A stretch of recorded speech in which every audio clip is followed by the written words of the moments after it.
if you like 45 degrees and that's your standard thirds, there's nothing wrong with that. I've done that in initially designing and doing drawings for theaters before. I'm seeing conflicting responses. Some are saying place LNR 45 degrees from MLP, and others saying width of the screen exceeding 45 degrees. Which would be correct? Well, that's a great question, and addressed that a few times. A lot of it has to do with your speaker design and the dispersion characteristics of it. It's got a waveguide, not a waveguide, dome tweeter, array of dome tweeters, a module like say Perlisten uses, or a AMT tweeter. You don't need to go the whole width of the screen. It really depends on the room. But you can go a little bit closer in, which we do. We've had to on certain, and it sounds fine, especially for multi-channel. I mean, I know also if a speaker sounds good on theater, it usually sound pretty good on music and vice versa. But most people that build formal theaters aren't really listening to 2-channel in them much, I would say. Some people might, but I don't. There's no right answer to that. When you're designing a room, you certainly want to design it in, but I think 45 to whatever, you don't need to go all the way out to the width. You really don't. In fact, I think it sounds a little better depending on the speaker's dispersion pattern if you can come in a little bit on it. Because I feel like, just from my own personal experience, when I never had a acoustically transparent screen, I would put the speakers outside of the screen. Mm-hmm. And then when I moved over to an acoustically transparent screen, I put the speakers obviously behind the screen, not so far out, maybe like a foot or two from the edges of the screen. That anchors the sound when sound moves from left to right, like they're placed where they should be on you've screen. You've got front wide too, and you've got really a technically almost perfect formal theater. So, I'm just, but I'm just saying, like, if they're too far out, it's like when certain objects should be on screen, they're too far, they're off the screen now.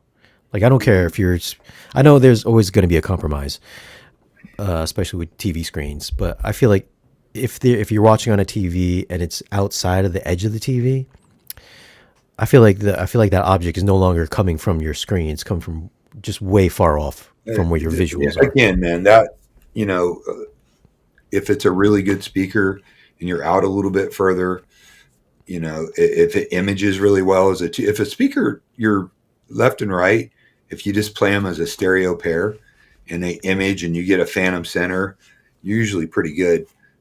You probably don't want them too close to the side wall. Then you're going to get that interaction from the baffle wall or the side wall. Again, it's all room and installation dependent, but you don't have to go that wide. I've posted in the past some theaters we did where the speakers were a little closer together because they kind of had to be. And people are like, oh my God, the armchair quarterbacks, your speakers are too close together. No, they're not. It sounds great. I think if it's behind a screen, don't you want it to be like in thirds? You measure out like in thirds of the screen. Usually, yeah, that's a good point of reference. So if it's behind a screen, keep them equally spaced. Yeah, if it's in wall behind a screen, or if it's in a baffle wall with a built-out cavity in it, you don't want to be too close to the edges on it and get any kind of boundary interaction from that on that. Yeah. So you can come in a little closer. Really, I don't think there's any perfect position for it, but when you're designing a room where things have to be built to accommodate the speakers, you're kind of forced to do that. And in the thirds is usually a pretty good idea, but you'll look at most big, expensive, professionally done, like a Tony Grimani or Theo Kamilarakis, or a multitude of, I can't mention them all, great theater design companies out there. Homemade. Well, let me ask you something, Don. When I go and help people set up their stuff, my clients for the turntables, and at first I listen to their system, but I always ask them, what's your main preference here? Are you like a movie guy and that's what you want, and movies and this and that? Obviously, if they got a projector, I see it like that. Mm-hmm. But then you have people like Gene, when we went to his house, where the soundstage on stereo is just so wide and so spacious, and then when you go to his big freaking screen, it does look on the outside of it, but because I'm more of a stereo guy, I guess I didn't notice what Shane was talking about, but I see his point. So I guess it Well, depends on yeah, what the people are more apples and into. oranges on Right. Gene. Okay.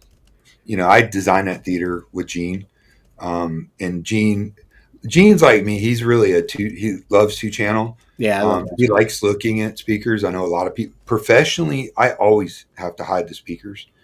But Gene wanted a system that would be a two channel audiophile quality room and a Right. reference surround room. So he did the best of both worlds. He's got the big towers, and obviously they got to go outside the screen. You want to be able to watch the screen.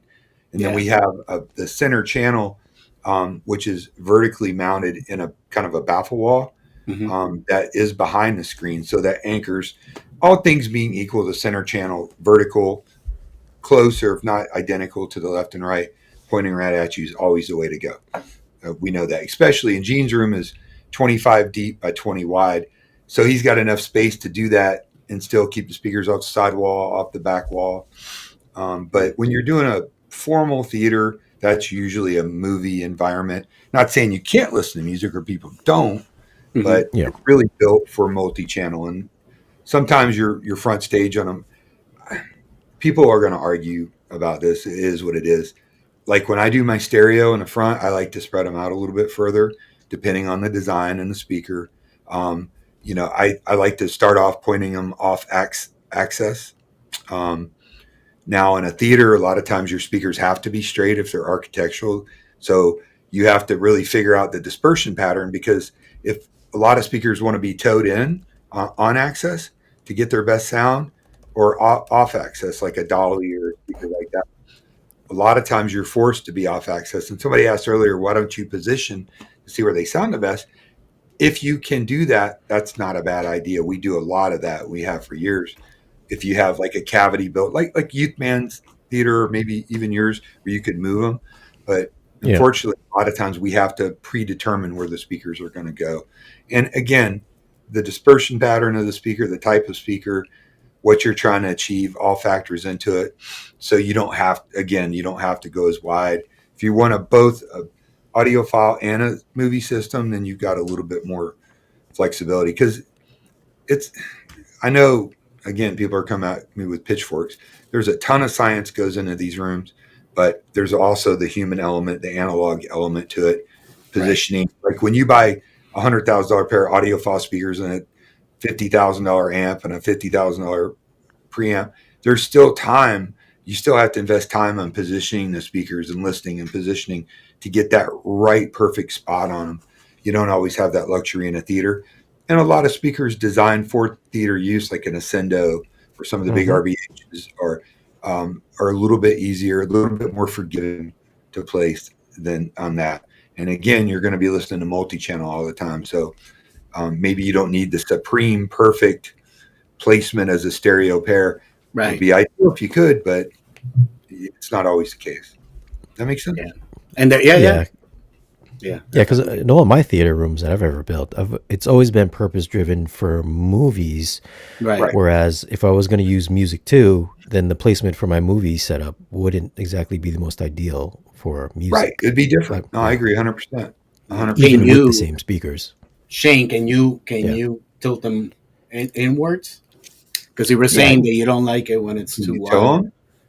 yeah, yeah. I can throw Yeah. them in. Yeah, I mean they're in the theater, so they're on mounts. They're on like swivel mounts. Oh, okay. Yeah. So, I but mean, that's still and different speaker designs like different things. For instance, a lot of speakers like to be towed in. On axis is when the speaker points directly at you. That's the axis to the middle, the tweeter, the mid The range, triangle. Yeah. right? Off axis is when they're tilted in or out.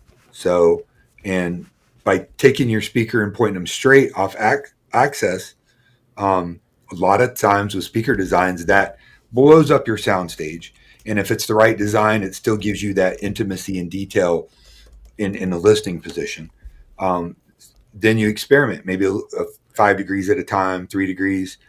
Sometimes speakers really do better, like a studio monitor or something like that, if they're pointed on access, and that gives you a more dialed in, detailed, intimate, but more often than not, it shrinks your sound stage around you. So the distance from the speaker dictates how far it is from the wall. There's a lot of factors into it that aren't necessarily programmable scientifically. You can't. Everybody likes to go. A Clipple machine's not going to tell you where to put it. You know what I mean? So, right. And the room is 50% of the sound. The In room is my opinion, at least. it could be 60. So yeah. I know it kind of dancing around this, but there's really no. If you like 45 degrees and that's your standard thirds, there's nothing wrong with that. I've done that in initially designing and doing drawings for theaters before. Again, I think rows has a factor too, because obviously if you got two rows, you want to have a compromise height, between especially both. on the height, is a big deal. It really depends on the speaker design and what you're trying to achieve as a consumer. When I design theaters and we install theaters, they're almost exclusively movie listening rooms or media rooms where they're really for football games, sports events, as well as movies. We might do something a little different on those. And then there's some people that it's a multi-purpose room. It's a dedicated 2-channel room. Maybe they've got a rack in the front with some big amps and an analog, Xavier, preamp that has a pass through, so it can kind of play the front speakers. And I mean, it just depends on who you are, what you're doing, what you're trying to achieve.